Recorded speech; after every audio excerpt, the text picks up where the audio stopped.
essa é a lista de fundos imobiliários de renda urbana ordenados por tamanho.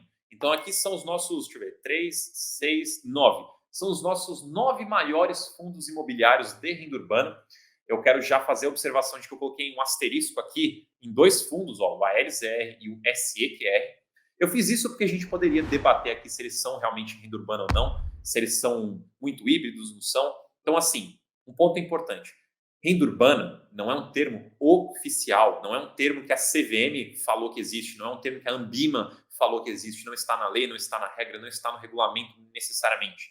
Renda urbana é um termo popular que foi dado para colocar ali uma classificação em certos tipos de fundo, para você entender de forma rápida e simplificada qual é a estratégia desse fundo.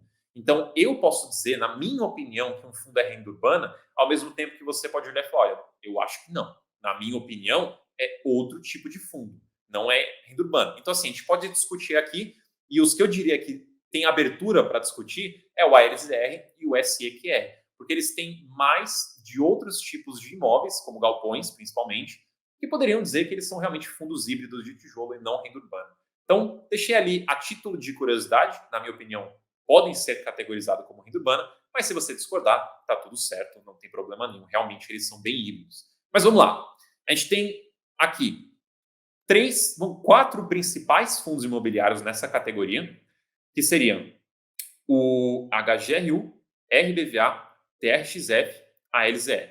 Inclusive, essa aqui do ALZR, depois eu tenho que conferir que ele fez uma emissão recentemente.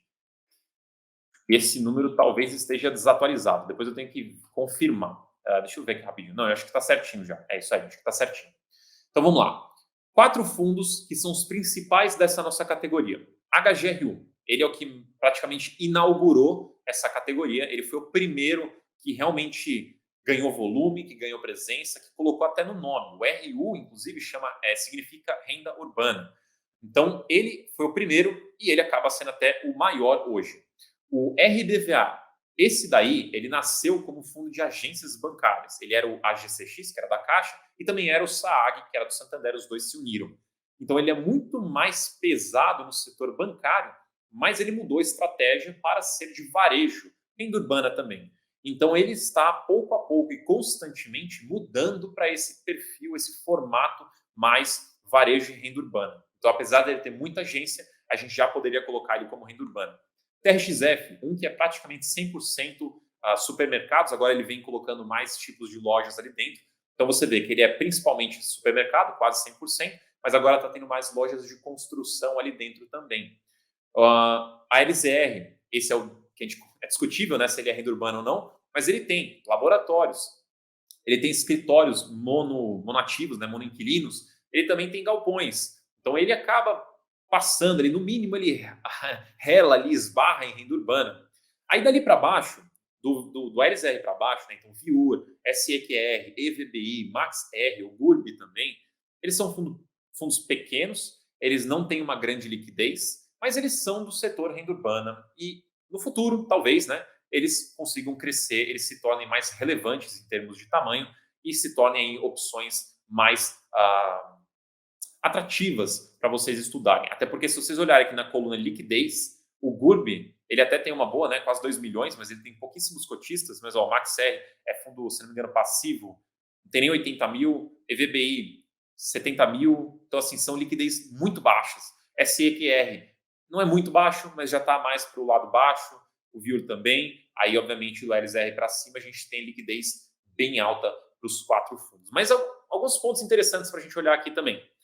PVP, você vê que os maiores, né, que são já os mais populares, já tem mais idades, já tem um pouco mais de musculatura, eles vêm sendo negociados mais ou menos no VP ou acima, né? O RBV é um pouquinho abaixo, mas a princípio ali muito próximo do VP.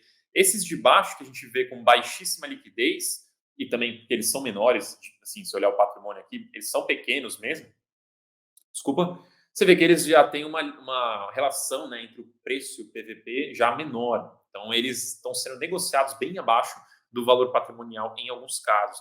Isso é até um ponto interessante, eu já falei isso em outras lives, para vocês sempre prestarem atenção no tamanho do fundo, na liquidez do fundo, porque isso não necessariamente é um risco direto para a operação do fundo, né, para os rendimentos, por exemplo, não necessariamente, né?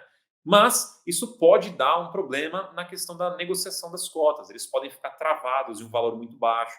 Quando eles têm uma liquidez muito baixa, acaba ficando difícil também destravar esse valor e voltar para o valor patrimonial. Então tem um ciclo vicioso difícil de sair aqui quando você tem uma baixíssima liquidez e você está sendo precificado lá embaixo também. Isso pode acontecer. Vamos ver alguma outra curiosidade aqui? Os rendimentos. Você vê que essa categoria é uma categoria que tem aí rendimentos elevados para um fundo de tijolo.